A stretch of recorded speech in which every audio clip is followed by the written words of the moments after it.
All right, so let's start talking about what is organic chemistry. So we got to go through a little bit of history lesson. So back in the day, there was thought to be two types of chemistry.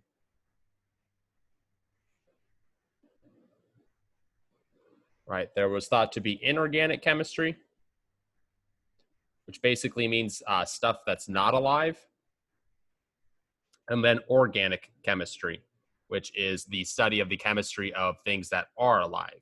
Right, so one's alive, one is not alive. And these compounds have very different properties.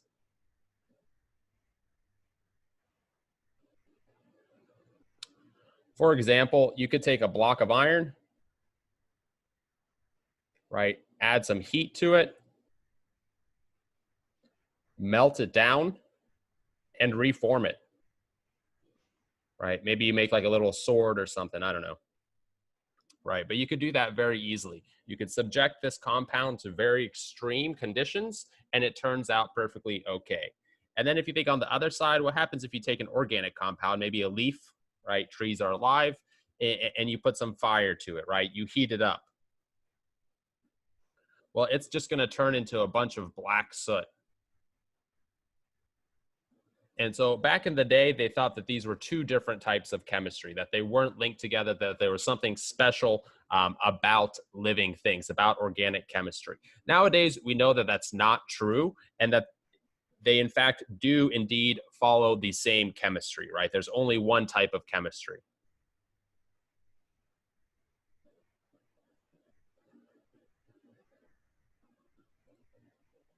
Right? It just so happens that most inorganic compounds, they have more metallic bonding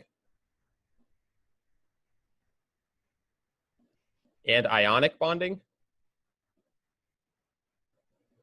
or some very strong covalent bonds.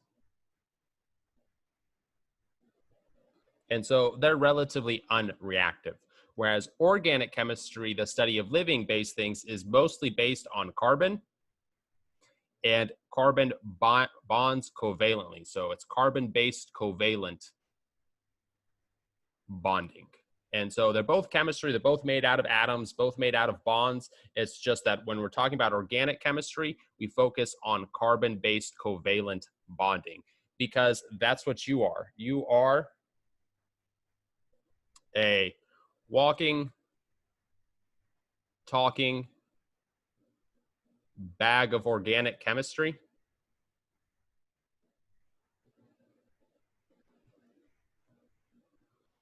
In a solvent of water, right? So you're a walking, talking bag of organic chemistry. And this makes sense if you think about your cell, right? The smallest part of something that's alive, you have the DNA, right? You've got a lot of proteins in there. And then you've got some lipid bilayers. And the Golgi apparatus, all this kinds of stuff, right? All this stuff makes up the cell. And at the same time, all of this stuff is carbon-based.